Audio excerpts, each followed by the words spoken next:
Bien, buenas tardes a todos. Vamos a comenzar. El día de hoy vamos a seguimos hablando de las herramientas, las técnicas, las tecnologías que hay para poder aprovechar el poder de cómputo en los diferentes subniveles del hardware que tengamos. Habíamos hablado en las primeras, son 4 niveles los que estoy indicando aquí o los que estábamos comentando. El primero de ellos es la vectorización, que es aprovechar el poder de cómputo que tenemos dentro del procesador. Ya lo vimos de hecho desde la semana pasada y vimos un repaso ayer. Luego, el poder de cómputo dentro de la pastilla del procesador. Y acuérdense que dentro de la pastilla pues tenemos varios cores y en este caso para aprovechar ese poder de cómputo tenemos la tecnología de threads. Y bueno, en este caso OpenMP específicamente es una herramienta estándar muy importante que nos facilita la programación, ¿sí? El tercer nivel que vamos a comentar es también basado en threads, pero utilizando ahora hardware embebido. Un hardware embebido es un hardware que se le agrega al CPU, a la tarjeta madre específicamente, se le pone como una tarjeta adicional y nos da capacidades de cómputo. Las tarjetas, este tipo de tarjetas que vamos a utilizar se les llama GPUs. Las siglas GPUs es una reducción de las palabras Graphic Process Unit o unidad gráfica de procesamiento, que lo que va a hacer esta unidad esencialmente, o lo que hacía en sus inicios era apoyarnos como un coprocesador gráfico, como un auxilio gráfico para alguna tarea que íbamos a realizar relacionada con la visualización con el monitor. Le llamaba coprocesadores gráficos y generalmente era un chip que se ponía en el motherboard, el propio fabricante del motherboard lo soldaba ahí y ahí quedaba fijo y se trabajaba, ¿no? Con el paso del tiempo, la exigencia de los usuarios del hardware iba en aumento en la cuestión de requerir mayor calidad gráfica. Había programas que tenían requerimientos gráficos muy elevados y entonces el hardware de gráfico empezó a evolucionar de manera muy acelerada para responder a esa demanda que había, y entonces empezaron a generarse hardware más específico y hubo la necesidad precisamente ya de sacarlo de ese chip y manejarlo ahora como una tarjeta adicional que tuviera su propia arquitectura, ¿no? En ese aspecto se han destacado, ha habido varios fabricantes, se han destacado 2 de ellos. Uno de ellos es ATI, que actualmente ya forma parte de la compañía AMD, y tiene una serie de tarjetas gráficas, entre las cuales se encuentran las Randeo, que son muy conocidas por aquellos que les gusta la cuestión de los juegos, ¿no? También tenemos las tarjetas basadas en NVIDIA, que es otro fabricante, es otra compañía, que también tiene una rama de tarjetas gráficas para poder apoyar la cuestión de videojuegos. La ventaja o la diferencia que hay entre las 2 compañías es que la segunda, NVIDIA, fue un poco más allá. Ellos tenían la visión de tratar de ver que su tarjeta se pudiera utilizar por más gente, y entonces agarraron un poco, yo creo, copiando la idea del software libre, agarraron la idea de decir vamos a abrir nuestra arquitectura para que la gente que quiera programar lo haga de manera gratuita. Un poquito el esquema también de Java, de proporcionarle al programador herramientas que facilitaran la programación, y la verdad fue un boom extraordinario el que se dio, ya que ellos empezaron a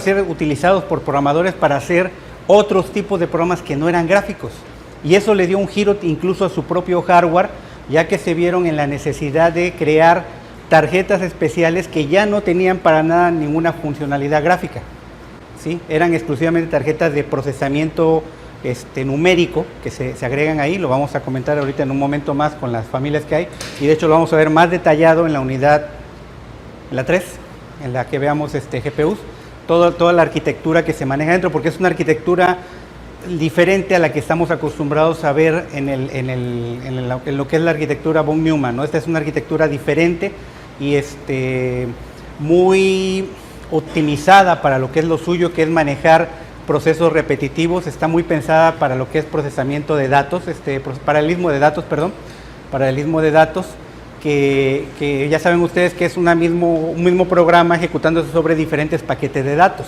Entonces más o menos ese es el enfoque que tiene y tiene una máquina de manejo de threads muy óptima que la vamos a comentar en su momento de manera más detallada.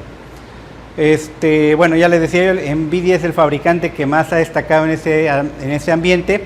Desarrolló una API que puso gratuita para los usuarios. Está disponible para quien quiera descargarla sin ningún costo, puede bajarla y empezar a desarrollar. Lo que sí se requiere es que tenga, al principio no era ni siquiera necesario, pero ahorita sí ya se requiere que se tenga una tarjeta gráfica integrada en nuestro hardware para poder compilar, no, pero para poderlo ejecutar sí. Entonces ese es el problema. ¿Cómo se llama la API? Se llama CUDA. Tiene sus siglas, ahorita vamos a ver qué significa esto, ¿no? Entonces uno puede bajar la API y junto con la API pues hay otra serie de herramientas. En este caso vamos a utilizar aquí el Ensign, que es una interfaz especial creada basada en Eclipse para poder desarrollar cosas utilizando precisamente CUDA, ¿sí? Entonces ese va a ser el ámbito en el cual vamos a trabajar. ¿Qué es CUDA?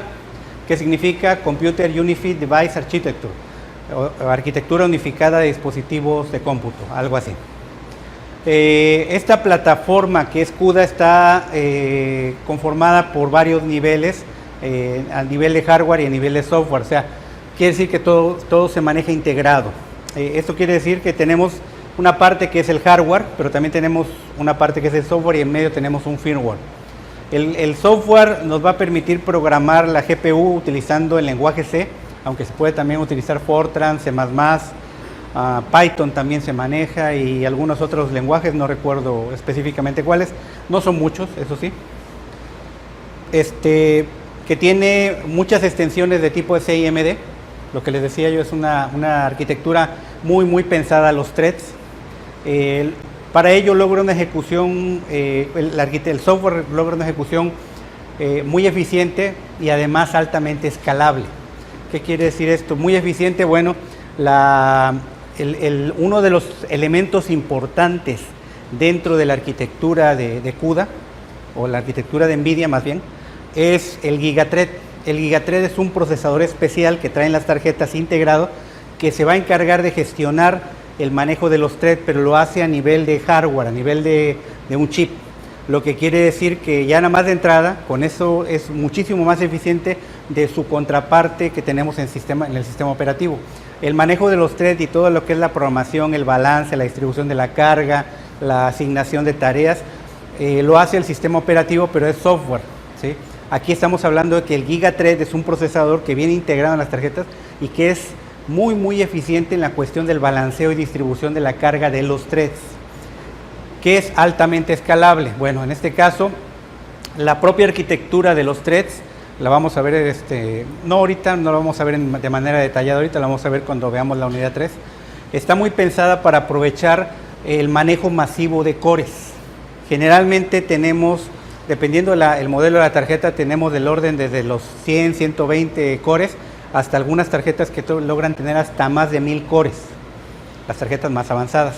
Entonces eso significa que tenemos un paquete de procesamiento bastante fuerte allá adentro para poder lanzar, ¿qué cosa? Bueno, threads para que se distribuyan dentro de los procesadores. Lo único que nosotros tenemos que hacer es decir qué va a hacer y cómo se va a acceder a los datos a través de manejo de índices en estructuras de datos tipo arreglos, y ya con eso, una vez que está listo, simplemente le pasamos la pelotita a la tarjeta. Cuando digo le pasamos la pelotita, quiere decir que subimos de nuestra memoria RAM la función que desarrollamos y los datos, y la tarjeta se encarga de hacer el trabajo de manera independiente del resto del procesador, ¿sí? Una vez que termina, yo tengo que bajar la información otra vez de la memoria RAM de la tarjeta a la memoria RAM del host, que es mi computadora, y entonces ya obtengo los resultados ya procesados. La velocidad de una tarjeta suele ser muy grande dependiendo del tipo de problema. Si el problema es altamente paralizable a nivel de datos, podemos tener una ganancia muy importante de quizás hasta 10, 15 veces la capacidad de un procesador.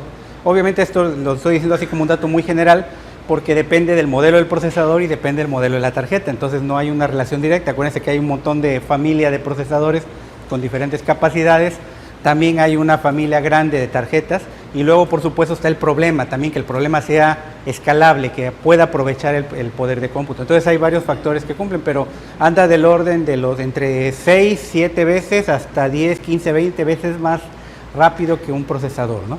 Que un procesador de CPU me refiero. Entonces, más o menos para que tomen una idea. Bueno, el firmware del que estábamos hablando básicamente se refiere a los drivers que nos van a permitir manejar esos hardware, ¿no? Los drivers son importantes y una cosa que se agradece, bueno, al menos yo lo agradezco desde el punto de vista de la gente que usamos Linux, es que estos drivers los hay también para Linux. Entonces esos drivers los podemos instalar prácticamente casi cualquier tarjeta, hasta de las más modernas, en Linux, y poder tener la funcionalidad y la programación lo suficientemente buena, ¿no? Bueno, esos drivers lo que van a hacer es permitirnos acceder a los dispositivos, enviar datos a la memoria, lanzar instrucciones, compilar el programa. El programa se compila de manera especial, la parte que se va a subir, se crea un código binario especial que solamente es entendible por la tarjeta, y el driver nos ayuda, el firmware es lo que nos ayuda precisamente aparte de ese proceso de conversión, ¿sí? Bueno, por el otro lado, el tercer elemento importante es el hardware. El hardware lo que va a hacer es, pues obviamente ya permitirnos utilizar todos los cores de la memoria que tengamos disponibles, así como las instrucciones de nivel de paralelismo que se van a manejar para poder hacer funcionar el software que nosotros diseñamos previamente, ¿sí? Entonces, CUDA incluye todo esto. CUDA es el software, es el firmware y es el hardware también, ¿no? O incluye el hardware, ¿no? Bueno, este es el modelo de la memoria, modelo de hardware, cómo es que trabaja, ¿no?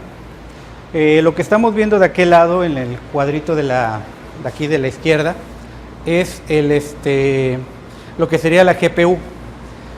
Toda la cantidad de cores que nosotros tengamos ahí dentro de la tarjeta no están aleatoriamente metidos así como en una caja y todos desordenados como si fueran fichas de dominó, no. Están perfectamente arracimados, perfectamente organizados en algo que se llama los multiprocesadores.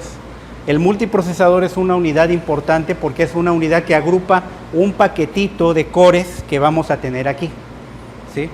Cada multiprocesador va a tener características importantes. Una de ellas es una única unidad de control. Si ustedes lo quieren ver de esta manera, esto vendría a ser un procesador multicore. Y entonces, si se dan cuenta, tenemos varios multicore dentro de una tarjeta NVIDIA. Lo que yo voy a lanzar aquí en cada core va a ser el thread, el programa que hace el thread para que realice el trabajo. Y obviamente, bueno, aquí ya no lo puse, pero tenemos una memoria por ahí adicional a la cual se va a acceder. La memoria también se segmenta. Tenemos la memoria global de la tarjeta, pero también tenemos memorias locales para todo el multiprocesador y memorias locales para cada uno de los threads, o de los cores más bien, ¿sí? Entonces, así es como se va a trabajar aquí. Podemos tener computación, de hecho tenemos computación híbrida realmente, cuando nosotros utilizamos una tarjeta NVIDIA. Con la GPU podemos hacer cómputo intensivo de datos, y el nivel de paralelismo que generamos es un nivel de grano fino, ¿sí? No tan fino como la programación vectorial, pero sí un poquito similar a lo que hacemos con un thread de OpenMP. En la CPU lo que vamos a hacer es la gestión y el control de los datos, y aquí el paralelismo puede ser de grano medio o de grano grueso. Ya lo habíamos comentado, la granularidad que hay ahí. Esto que vemos aquí a un lado son las diferentes arquitecturas que se han creado a partir de las tarjetas, ¿no? La primera arquitectura que se creó fue la Tesla de 2008-2009, tenía 30 multiprocesadores, tenía 8 cores por cada multiprocesador, y en total tenían las tarjetas en esa época 240 cores. En 2010-2011 surge la arquitectura Fermi, que es cuando ya realmente la compañía despega, y a partir de 2010-2011 es cuando ya realmente tiene su crecimiento. De hecho, lo vamos a ver un poco histórico. La CUDA empezó a existir más o menos en el 2006, pero solamente era utilizado por poca gente, en realidad la gente más experta. Ya después se empezó a utilizar de manera más cotidiana, pero tardaron algunos años en que esto sucediera. Entonces Fermi la arquitectura Fermi tenía de 14 a 16 multiprocesadores, tenía 32 cores por cada uno de ellos, lo que nos da un total entre 448 y 512 cores por tarjeta. Estamos hablando de algo de hace 8 años, ¿no? Kepler fue la siguiente arquitectura que surgió en 2011, 2012, 2013. Tenía 8 multiprocesadores, 192 cores por multiprocesador, y esto fue la época más de mayor cantidad de procesadores, porque había tarjetas que podían tener hasta 5000 cores, ¿sí? La siguiente fue el Maxwell 2014-2016, donde el número de cores, el número de multiprocesadores iba entre 6 y 24. Cuando hablo entre 6 y 24, 8 y 30, quiere decir que son entre diferentes modelos de tarjeta, pero son de la misma época, de la misma arquitectura. Aquí fue donde hubo un salto muy importante. Maxwell no fue una arquitectura muy relevante, salvo por el hecho de que se estableció ya el número de cores a 128, y creo que ya la compañía dijo, de aquí en adelante todos nuestros multiprocesadores van a tener 128 cores. Es el múltiplo exacto. ¿Qué pasaba con los anteriores? Se dieron cuenta que el número de cores fue aumentando hasta llegar a 192. Y aquí el número de multiprocesadores fue disminuyendo hasta llegar a 6 a 24. ¿Sí? Y entonces ya, ¿qué fue lo que ocurrió aquí? Estaban haciendo como una especie de pruebas, lanzaban su hardware y veían cómo se comportaba, cómo se aprovechaba. Y se dieron cuenta que había poca eficiencia en esto, por eso iban aumentando el número de cores, y hasta que se dieron cuenta que se les pasó la mano. 192 cores por cada multiprocesador era demasiado, y entonces obviamente había ahí cuellos de botella internos y manejo poco eficiente, y entonces decidieron bajarlo a 128 y dijeron, ahora sí ya nos estabilizamos, y de aquí en adelante todos los multiprocesadores van a tener 128 cores. Y entonces de aquí en adelante ya se espera que solamente haya aumentos en el número de multiprocesadores que van a tener, van a ser múltiplos siempre de 128. ¿Sí? Pascal, que es la última arquitectura y que por cierto es muy relevante porque ya es la primera tarjeta que llega a nivel de petabyte, ya llega de 20 a 28, creo que ya hay tarjetas hasta de 32, me parece. Esto lo hice el año pasado, pero esto, como ya se lo imaginarán, va cambiando muy rápido. Y ya maneja del orden de los 3584 cores por tarjeta. ¿Sí? Vamos a ver que hay varias familias, eso lo veremos más en detalle, pero ahorita se dan una idea ya de cómo viene el hardware, ¿no? Cómo va a estar el hardware dentro de una tarjeta de este tipo.